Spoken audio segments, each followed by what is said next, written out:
आदाब, मैं आगा Khurshid Khan. Supreme court में बुधवार को पूजा स्थल अधिनियम 1991 के खिलाफ दायर याचिकाओं पर सुनवाई हुई। सीजेआई ने स्पष्ट रूप से कहा कि इस मामले की अगली सुनवाई तक मंदिर मस्जिद से जुड़े किसी भी नए मुकदमे को दर्ज नहीं किया जाएगा। सुप्रीम कोर्ट में बुधवार को प्लेसेस ऑफ वर्शिप एक्ट 1991 की वैधानिकता को चुनौती देने वाली याचिकाओं पर सुनवाई शुरू हुई। इस मामले की सुनवाई chief justice Sanjeev Khanna, justice Sanjay Kumar और जस्टिस केवी विश्वनाथन की विशेष बेंच कर रही थी। केंद्र सरकार की ओर से सॉलिसिटर जनरल तुषार मेहता पेश हुए। उन्होंने कोर्ट को बताया कि सरकार इस मामले में हल्फनामा दाखिल करेगी।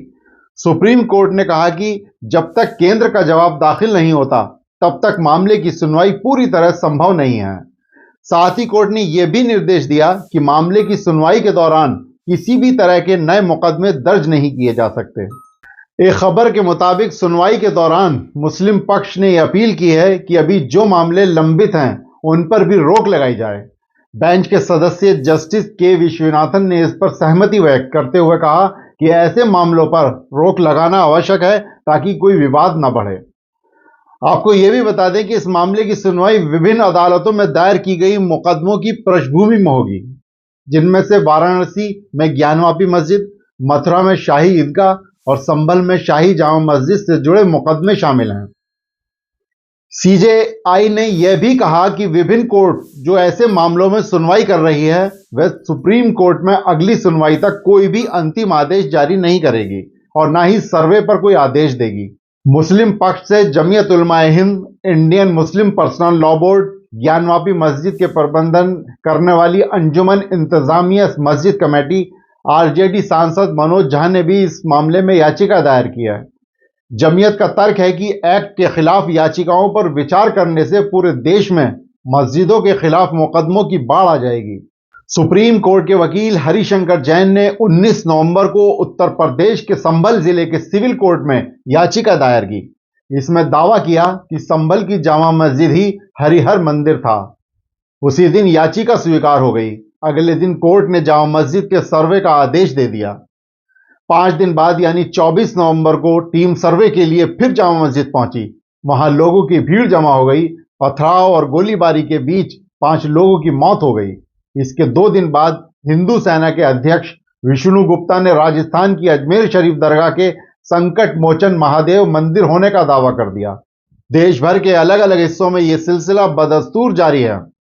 इस मामले से पहले वाराणसी में ज्ञानवापी मस्जिद, मथुरा में श्री कृष्ण जन्मभूमि ईदगाह और उत्तर प्रदेश के धार में भोजशाला में मस्जिद को लेकर मुकदमे दायर किए जा चुके हैं। सपा सांसद जियाउर रहमान बर्क ने कहा कि मुझे बहुत खुशी है और मैं सुप्रीम कोर्ट के इस फैसले का स्वागत करता हूं।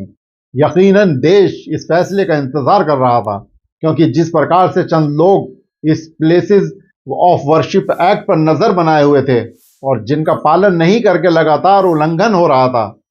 सपा सांसद जियाउर रहमान बर्क ने कहा कि अब हम उम्मीद करते हैं कि सुप्रीम कोर्ट के इस फैसले से जो इस प्रकार की घटनाओं को अंजाम दे रहे थे उन पर भी रोक लग जाएगी। सुप्रीम कोर्ट के इस फैसले को निचली अदालत हो या जनता हो, सभी मानने को तैयार हैं। जिस प्रकार से सर्वे के नाम पर संभल में जो तांडव हुआ, अब वो रुक जाएगा। हम उम्मीद करते हैं कि आने वाले समय में प्लेसेस ऑफ वर्शिप एक्ट का पालन करने के लिए एक आदेश सुप्रीम कोर्ट की तरफ से आएगा। All India Muslim personal law board ने सुप्रीम कोर्ट के अंतरिम आदेश का स्वागत किया। प्रवक्ता डॉक्टर SQR इलियास ने कहा कि यह अंतरिम आदेश देश भर में मस्जिदों और धर्म स्थलों को निशाना बनाने वाली दुर्भावनापूर्ण गतिविधियों को रोकेगा। वहीं AMIM प्रमुख असदुद्दीन ओवैसी ने कहा कि संभल में क्या हुआ, एक दिन में केस दायर किया गया, 1.5 घंटे के भीतर आदेश दिया गया, हिंसा भी हुई और 5 निर्दोष मुसलमान पुलिस फायरिंग में मारे गए। आज सुप्रीम कोर्ट ने कहा कि सुनवाई के पूरी होने तक कोई और सर्वे नहीं होगा, तो यही सही है, यह अच्छा फैसला है। कांग्रेस पार्टी के राष्ट्रीय सचिव शाहनवाज आलम ने कहा कि अगली सुनवाई तक किसी नए मुकदमे को दर्ज करने पर रोक तो ठीक है, लेकिन जो मुकदमे इस अधिनियम की अवमानना करते हुए स्वीकार किए गए हैं उस पर भी सुप्रीम कोर्ट से कार्रवाई की उम्मीद की जा रही थी, क्योंकि पूजा स्थान अधिनियम स्पष्ट तौर से कहता है कि 15 अगस्त 1947 तक पूजा स्थलों का जो भी चरित्र और स्टेटस है वह न केवल यथावत रहेगा बल्कि उसे चैलेंज करने वाली कोई याचिका भी किसी कोर्ट या अथॉरिटी में स्वीकार नहीं की जा सकती। इसका सीधा मतलब हुआ कि मस्जिदों और मज़ारों को मंदिर बताने वाली याचिकाओं का स्वीकार किया जाना ही असंवैधानिक था। कल की सुनवाई में सुप्रीम कोर्ट ने केंद्र सरकार को 4 हफ्तों में पूजा स्थल अधिनियम पर अपना पक्ष रखने का समय दिया है, जबकि तथ्य है कि तत्कालीन मुख्य न्यायाधीश यूयू ललित के समय से अब इस नोटिस को जोड़ दिया जाए तो आधा दर्जन बार सुप्रीम कोर्ट केंद्र को पूजा स्थल अधिनियम पर उसका पक्ष जानने के लिए नोटिस दे चुकी है, जिस पर केंद्र ने एक बार भी जवाब नहीं दिया है। शुक्रिया।